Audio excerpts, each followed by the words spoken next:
is how I am going to stop the transfer case in the 2 high factory position, and then now the 4 high only position that I want.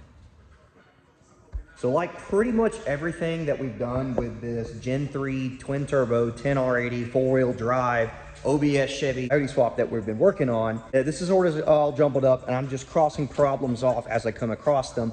Well, one of the problems I ran into lately is how I'm going to control accurately, dependably, how I'm going to control this 4419 BW4419 transfer.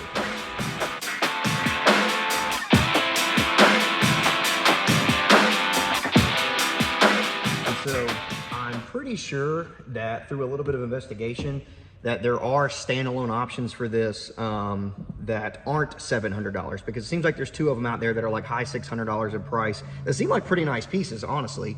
Like I don't think anything would be wrong with those things, except for the fact that I'm kind of cheap, and if I can figure it out on my own the first time, like if you know, I'll spend money like we talked about in other videos. It's all about value. If the $700 got me $1,000 worth of value, done deal, sign the check, let's go.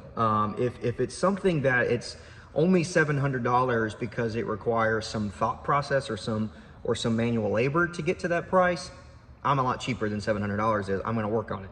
And that's what we've done today. And so with a little bit of trial and error, a little 12-volt power supplies, we have discovered that turning the motor left and right using the 2 power wires on the motor, really not that difficult. I've got this basically a window switch here that can make this guy go left and right all day long, no problem. All the way clockwise being 2 high, all the way counterclockwise being 4 low, with 4 high and neutral being in the middle of those 2. Not a big deal to make it move positions. The difficult part becomes knowing exactly when I'm in the detent for 2-wheel drive, exactly when I'm in the detent for 4 high, which are the 2 modes that I really, really care about. I'm not so sure that I care that much at all about neutral or 4 low specifically. Like there's extremely few instances where neutral is really something I've got to have, especially in this type of application where it's just kind of a hot rod.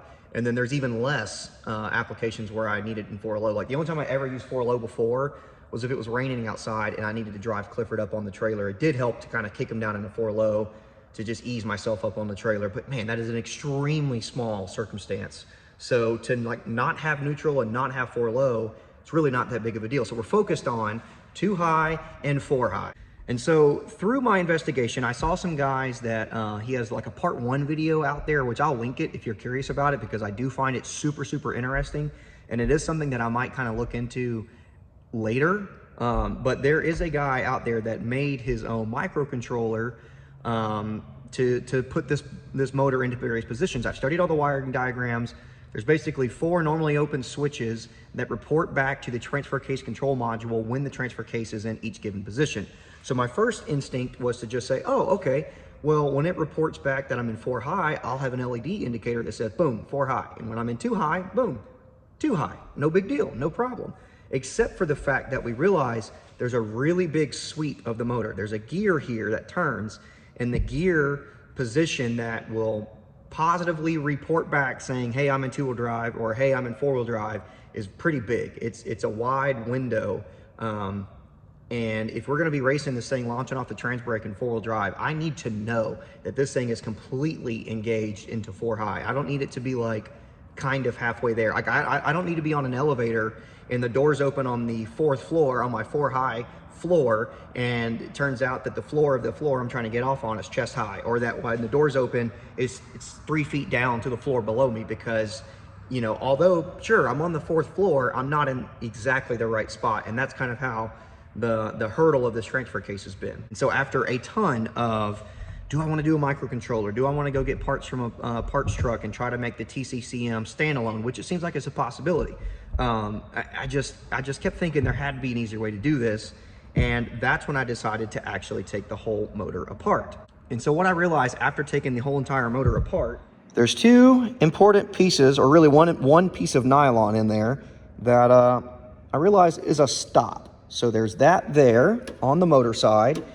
And then this is like a worm gear deal. So the motor spins, it turns a drive shaft here, basically a screw that turns this gear. And then what I realized is that there is a corresponding stop on here. There's this little guy right here, this little roller bearing or whatever you want to call it. This bushing, this pin, there's this roller pin that's in here, and it stops whenever it gets here. One of these being too high and the other one being for low. That basically keeps the worm gear from over rotating. It makes sure it has a positive and a negative stop on its complete rotation. It can only go so far, so that way the computer, the encoder, and everything that tells this thing where it's at can never really get lost. It has a high and a low limit travel stop, period. So conveniently, like most transfer cases, there is a too high position. You know, if I spin the input shaft over here, the output shaft, oh, it's hard to do one-handed. Anyway, the output shaft spins like this. If I spin the four-wheel drive one, I've got nothing there.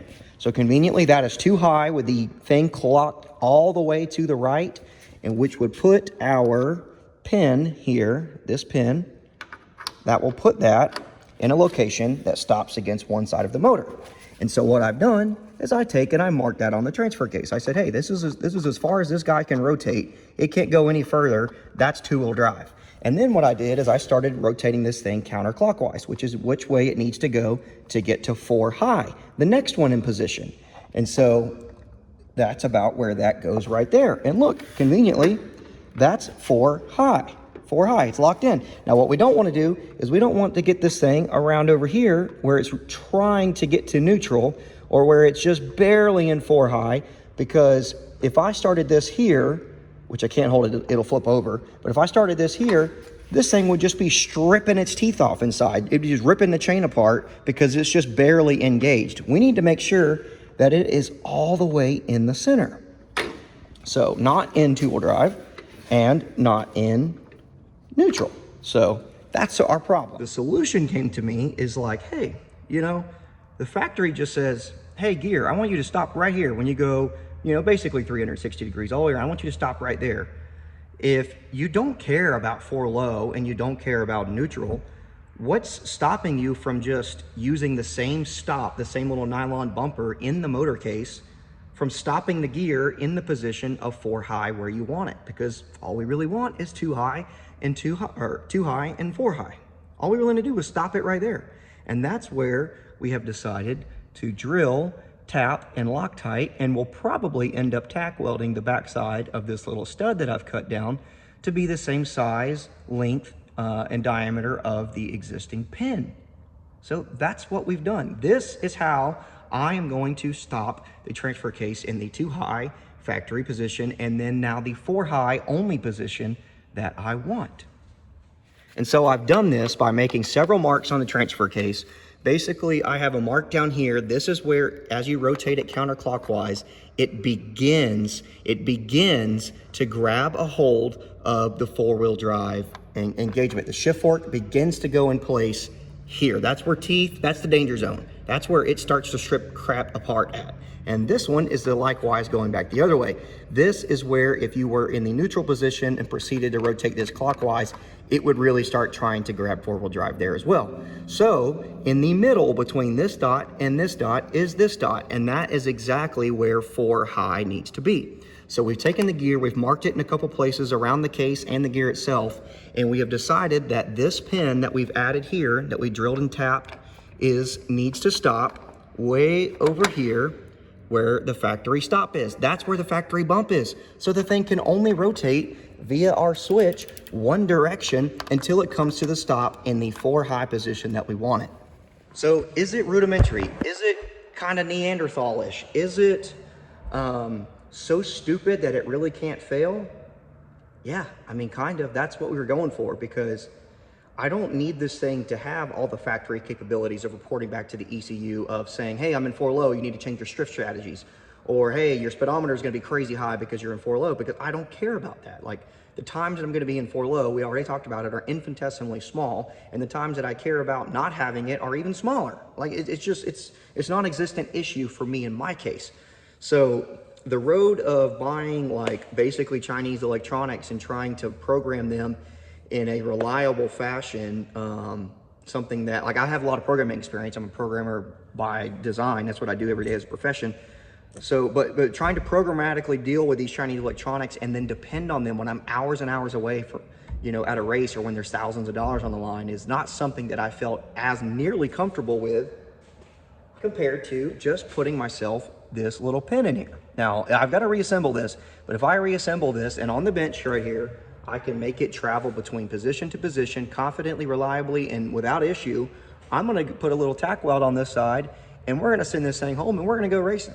So if you wanted to know how you could do this swap and maintain two-wheel drive versus four-wheel drive with a very simple, no way over the top complicated electronic scenario, this is how you can do it. You just give power and ground through your window switch, a polarity reversing switch, and you can turn the motor to where it stops and where it doesn't stop. And the good news is we can still use the indicator LEDs that I talked about earlier to at least, you know, give ourselves a sanity check for saying, hey, I am in four-wheel drive, or hey, no, I'm still stuck in two-wheel drive, just to rule out the case that this thing like ever binds up or the motor decides to quit or something.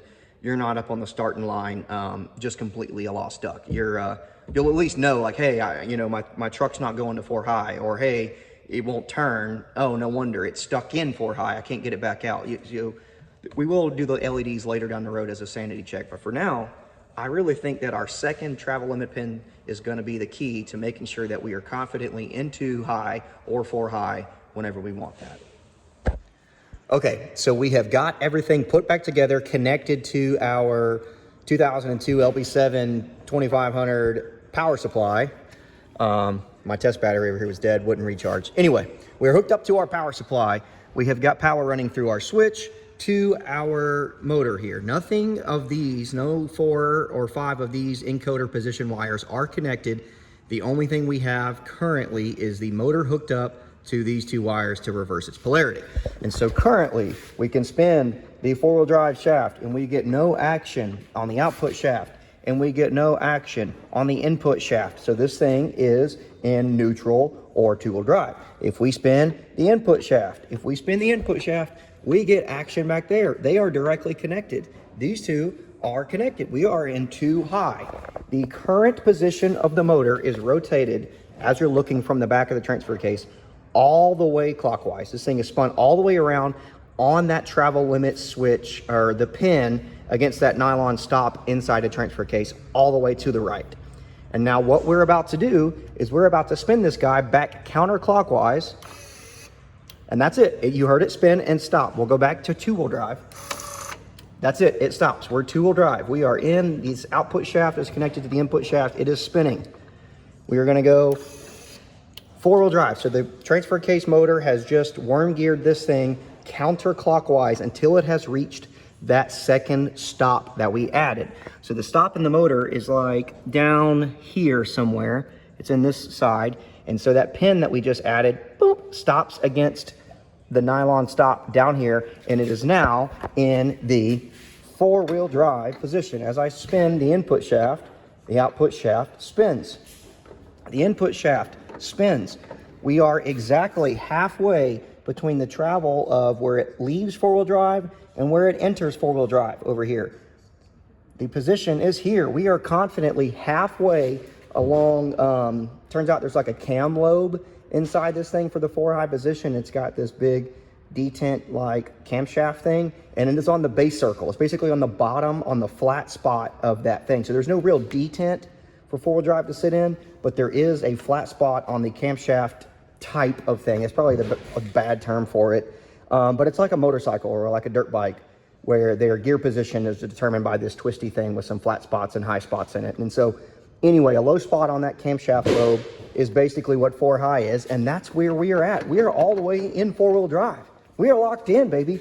We are ready to party now. And you know what? It didn't take anything complicated. It didn't take microcontrollers. It didn't take risky Chinese products that you don't know if you can count on when you're hours and hours away from home, thousands of dollars invested into a race, and then just these electronics that you can't just replace at a parts store somewhere give up on you. It's not ideal. But you know what we got? A very dumb, simple switch that puts us in two-wheel drive.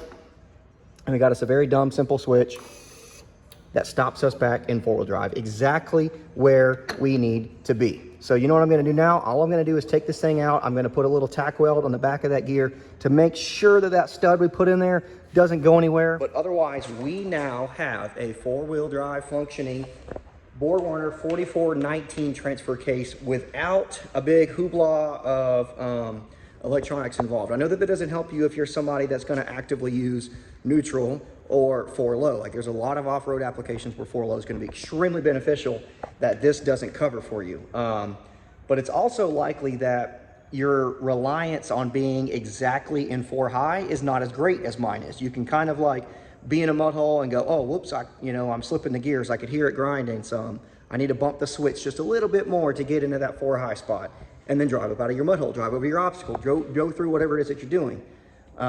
You can probably be pretty reliant simply on LED indicators if that's what you want to do. That we're also going to put on these too, like we mentioned earlier, just as a sanity check. But me, I can't pull up to the starting line in two-wheel drive, do a burnout, do whatever, prepare to stage the race truck, and then just hope that I'm all the way in four-wheel drive. I have to know. And with that second travel limit pin that we added into the gear on the worm gear, now we know that this thing is in 4-high and it's not going to be a problem. We think. Let's hope this video does in fact age well. Otherwise, we might be making a part 2 of this after we destroy some stuff. But let's not hope for that. Let's not wish for that. As of now, I'm extremely confident with zero testing outside of my my test cart here, my test bench, and my big old power supply, that we are ready to rock and roll with our BW4419 transfer case behind our 10R80, behind a Gen 3 Coyote, using a bunch of nice parts from Suncoast in the 10R80 and a completely stock engine from Ford. So, hey, we'll see what happens. All right, and so I hope you guys found that a little bit helpful. Keep it simple, stupid. That's basically the gist of that video is, I almost let myself overcomplicate this thing by doing a fully like factory functioning transfer case switch and stuff. And I do want to investigate that because I find it interesting, but I think that for what I'm doing, hot rodding and racing and just, generally driving the truck, the 2-high and 4-high travel limit pin deal on the motor and the worm gear, that's going to be dialed. I don't think you can beat that for somebody like myself that just needs those 2 modes. So again, sorry that there's been such a big gap between the release video of, hey, I'm doing a Gen 3 10R80 swap in this OBS truck to this video, but that's mostly because I've tried to put together a parts video like, hey, these are the parts I'm using, these are the parts I'm using, these are the parts I'm using. Well, the list of parts that I'm using just keeps growing, and therefore so does the video. So I didn't have any intention of being this long, but I did want to drop this little bit of a tech video in here. That way, in case anybody else is looking at this thing, that's an option that they can come across. Because I think this Coyote swap, I think these 10 speeds or 6R80s even are going to start being a little bit more common. And so for anybody that's specifically hot rodding or racing these things like I am, 2-high, 4-high, super simple, done, no problems asked. That's that's it right there. No problems asked, no questions asked. But it's so simple, it's so easy. I didn't even feel like I needed to put taking the motor on and off the transfer case in the video because it was literally just that easy. There's like 3 10 millimeter bolts on there. You pull it off. The little worm gear is sitting right there, right in front of you. Drill and tap it, send it home, put it all back together, little tack weld, done, no problem. So it is literally just that simple. But either way, thank you for watching. I'm digging Z71. Keep digging, and we will bring you more Coyote swap stuff soon. See you later.